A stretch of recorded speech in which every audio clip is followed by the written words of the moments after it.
अंजलि सुबह के सारे काम निपटा कर नहाने जा रही थी कि सासू माँ कल्याणी ने अपनी कर्कश आवाज से सुबह सुबह का शांत और मनमोहक वातावरण को एकदम से अशांत कर दिया।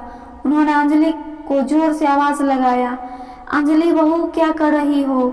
अभी तक मेरे लिए गर्म पानी लाकर नहीं दिया। मुझे तो पता है ना कि मैं बिस्तर पर ही गर्म पानी पीकर उठती हूँ। अंजलि ने अपने कपड़े बाथरूम में रखे और दौड़कर किचन में गई और उनके लिए गर्म पानी करके दिया। कल्याणी फिर से बड़बड़ करने लगी, अभी तक नहाई नहीं और किचन में चली गई।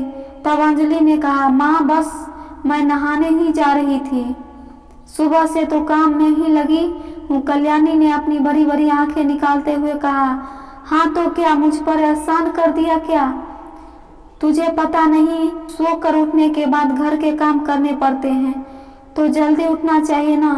बोल तो मैं ही तुझे उठा दिया करूंगी रोज। अंजलि सुबह सुबह अपना मूड खराब नहीं करना चाहती थी, इसलिए उसने उससे कुछ नहीं कहा और पानी देकर नहाने चली गई। वह जैसे ही बाथरूम में घुसी थी कि उसका नन्हा बेटा चिराग रोने लगा, मम्मा मम्मा। अंजलि ने बाथरूम के अंदर से ही अपने पति को आवाज लगाया, मोहित चिराग क्या कह रहा है सुन लीजिए ना। लेकिन मोहित तो उस वक्त सो रहा था तो उसने अंजलि की आवाज ही नहीं सुनी। अब चिराग वहीं बैठकर रोने लगा। अंजलि जल्दी जल्दी नहाकर बाथरूम से निकली तो देखा चिराग ने वही टॉयलेट पर कर दिया था और रो रहा था। अंजलि ने जल्दी से चिराग के कपड़े बदले और वहां की सफाई की और मोहित को उठाने अपने कमरे में गई। उसके पीछे पीछे कल्याणी जी भी चली गई। अंजलि ने थोड़ा नाराज होते हुए मोहित से कहा, मोहित उठो ना, मैं तुमको कब से आवाज लगा रही हूँ। मैं क्या क्या काम देखूं, सुबह से घर के काम, चिराग का रोना और माँ का।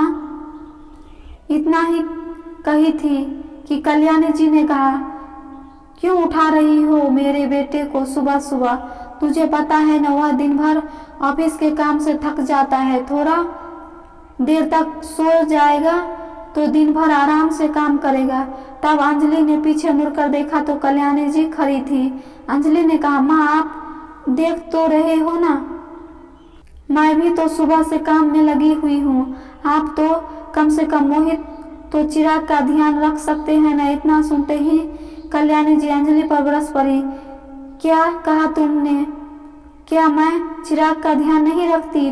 तुझे क्या लगता है सिर्फ तू ही इस घर में काम करती है? हम सब निकम्मे हैं। माँ की आवाज सुनकर मोहित उठा और बोला, ये क्या है माँ, सुबह सुबह रोज ही आप इतना क्यों चिल्लाती रहती है? तब माँ बोली, हाँ तू भी मुझे ही सुना, मैं तो कुछ करती ही नहीं हूँ, तेरी बीवी ही सब काम करती है। अंजलि बोली, माँ प्लीज आप शांत रहिए, मैं सारा काम करके ही ऑफिस जाऊंगी।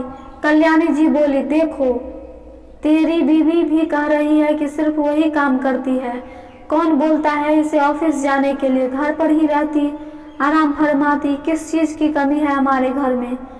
अंजलि को उन दिनों की याद आ गई जब वह शादी के बाद ऑफिस नहीं जा रही थी तो उसे उन्होंने कितने ताने मारते थे कि इतनी पढ़ी लिखी बहू घर पर लाने का भी क्या फायदा रहा, जब घर पर ही रहकर खिलाना था तो एक अनपढ़ गरीब की बहू लाते। इतनी पढ़ी लिखी होने के बावजूद यह करती ही क्या है? उन्हीं दिनों चिराग के आने की खुशखबरी ने भी मुझे ऑफिस जाने से रोक दिया, क्योंकि मोहित का कहना था कि पैसों तो आज नहीं कल कमा लेंगे, लेकिन हमारा बच्चा स्वस्थ और तंदुरुस्त होना चाहिए, इसलिए तुम घर पर ही रहो। तब माँ ने भी मेरा जीना ही हराम कर दिया था, बात बात पर सिर्फ पैसों का हिसाब ही बताती रहती। और अब मैंने ऑफिस ज्वाइन कर लिया है तब भी इन्हें खुशी नहीं है, और मैं भी तो मोहित के साथ ही ऑफिस के लिए निकलती हूँ। उसके पहले हम दोनों का टिफिन, माँ का खाना, चिराग का खाना, सारे काम तो करती हूँ। फिर शाम को भी माँ अपने बेटे के साथ सोफे में बैठकर ऑर्डर फरमाती है कि बहू चाय बना लो, थोड़े पकौड़े भी तल लो, और शाम को भी तो पूरा परिवार आराम से बैठकर एक साथ खाना खाते हैं। इसलिए 2 प्रकार की सब्जी बना लो, साथ में कढ़ी भी बना लो। और पता नहीं क्या क्या फरमाइशें करती रहती है, जबकि इन्हें सोचना चाहिए कि मैं भी तो उनके बेटे की तरह दिन भर बाहर काम करती हूँ और शाम को आकर उनकी और उनके बेटे की सारी फरमाइशें पूरा करती हूँ। और अगर एक बात बोल दिया तो समझो उस दिन का खाना हराम कर देती है। और मोहित को भी इतना सोचना चाहिए ना कि मैं भी एक इंसान ही हूँ, कोई मशीन नहीं। यह सब मन ही मन सोचते हुए वो अपने कामों में इतना मजबूर हो गई कि उसे पता ही नहीं चला कि उसके ऑफिस जाने का टाइम ही हो रहा है। और मोहित नहा धोकर डाइनिंग टेबल पर आकर बैठ गया। ऑफिस जाने से पहले उसे चिराग को भी डे केयर में छोड़ जाना था। उसके पहले उसे तैयार भी तो करना था। अंजलि का मुरझाया सा चेहरा देख मोहित समझ गया था कि आज माँ ने शायद अंजलि को कुछ ज्यादा ही सुना दिया होगा, तभी वह इतनी उखरी उखरी सी लग रही है। वहां से उठा और चिराग को तैयार करके ले आया। चिराग को साफ सुथरे कपड़े में देख अंजलि बहुत खुश हुई। अंजलि का मुस्कुराता चेहरा देख कल्याणी जी जल भून गई, लेकिन उन्होंने अपने बेटे के सामने कुछ नहीं कहा। अब अंजलि और मोहित चिराग को डे केयर में छोड़ते हुए अपने अपने ऑफिस चले गए। अब घर पर कल्याणी जी छत पर चना गेहूं सुखाने गई। सीढ़ियों के पास ही तेल का डिब्बा साफ करने रखा हुआ था। गलती से वह गिर गया, उसमें थोड़ा सा तेल था, वह नीचे भी गिर गया। उन्होंने उसे ध्यान से नहीं देखा, ऊपर चढ़ गई और नीचे उतर कर अपने कमरे में आराम करने लगी। शाम को जब अंजलि घर पर आई तब तक वह तेल पूरा फैल चुका था। अंजलि जैसे ही छत से चने निकालने ऊपर जा रही थी कि उनका पैर फिसल गया और वह धड़ाम से नीचे गिर पड़ी। अंजलि की आवाज सुनकर कल्याणी जी भी उसकी तरफ भागी तो वह भी फिसल गई, लेकिन उन्हें ज्यादा चोट नहीं आई थी। अब अंजलि धीरे धीरे फिसल कर आगे बढ़ रही थी कि उसी समय मोहित भी आ गया। उसने पहले अपनी माँ को उठाया, फिर अंजलि को उठाया। अंजलि तो खड़ी भी नहीं हो पा रही थी। तभी सासू माँ ने गरजते हुए कहा, अरे मैं भी तो गिरी थी, लेकिन मैं तो बहाने नहीं बना रही हूँ और इससे देखो बहानेबाज कर रही है।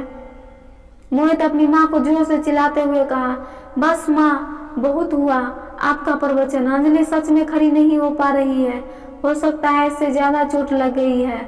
ऐसा कहकर उसने अंजलि और अपनी माँ दोनों को अस्पताल लेकर गया। वहाँ एक्सरे करने पर पता चला कि अंजलि की कमर की हड्डी फ्रैक्चर हो गई है और माँ के पैर में मूंछ भी आ गया है।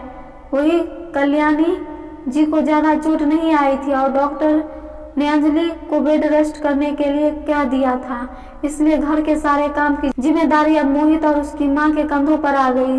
दूसरे दिन तो मोहित और उसकी माँ सुबह से काम करते रहे, लेकिन मोहित के ऑफिस जाने से पहले उनका काम पूरा नहीं हो पाया।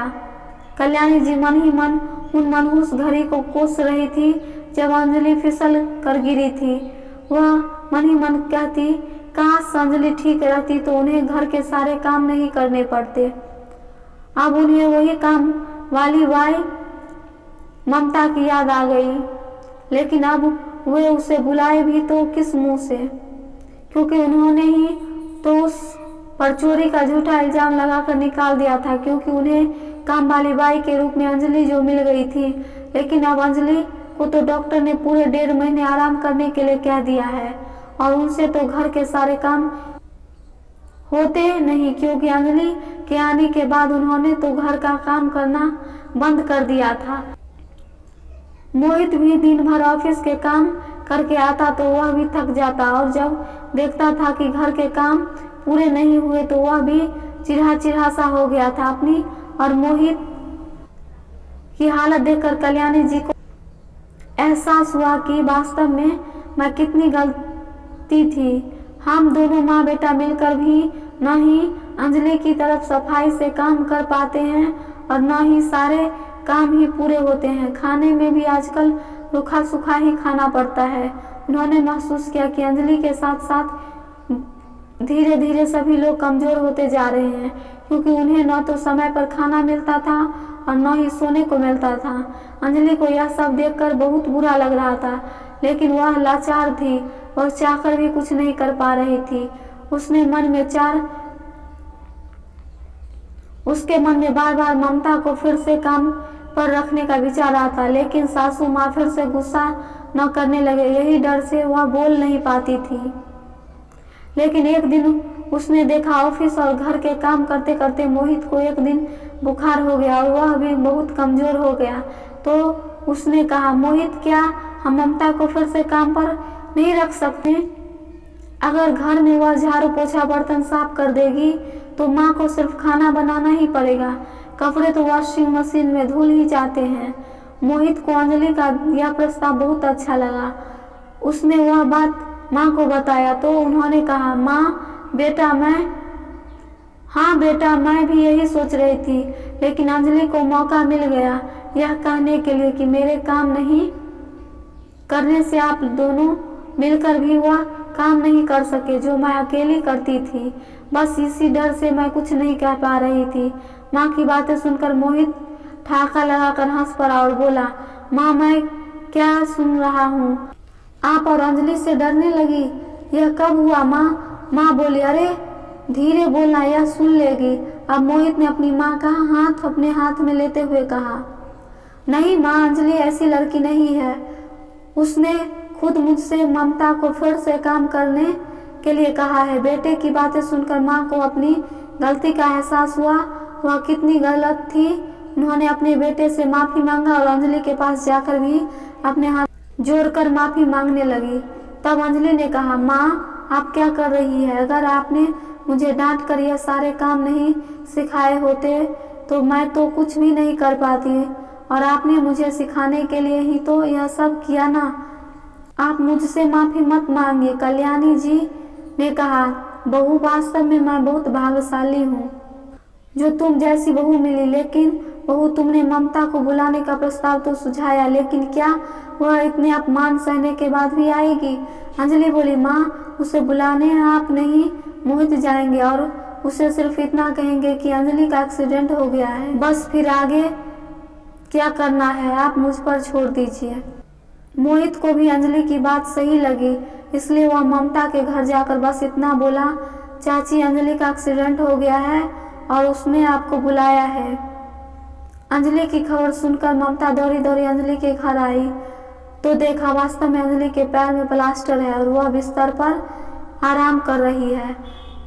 ममता ने रुआंसी आवाज में पूछा, बहू, आपको क्या हो गया है? यह सब कैसे हुआ? तब अंजलि ने कहा, चाची जी, आप शांत हो जाइए, और उसने सारी बातें बता दिया। कल्याणी जी ममता की नजरें नहीं मिला पा रही थी। उन्हें वह सारी बातें याद आ रही थी कि उन्होंने उसे किस प्रकार अपमानित करके अपने घर से निकाला था, और इतना पैसा होने के बावजूद वह उनकी बहू की खबर सुनकर दौड़ी चली आई। उन्होंने उससे कुछ भी नहीं कहा और अपने कमरे में चली गई। अंजलि ने उसे सारा काम समझा दिया और कहा, आपको समय मिले तो खाना भी बना दिया करना। ममता ने उसी दिन से उसके घर के सारे काम करना शुरू कर दिए। ममता और अंजलि का प्रेम देखकर कल्याणी जी अपने लिए किए पर पछतावा हुआ और उन्होंने उसी दिन से बेटी और बहू में फर्क करना छोड़ दिया। अब वह अंजलि को बहू नहीं, अपनी बेटी की तरह रखती और प्यार करती थी।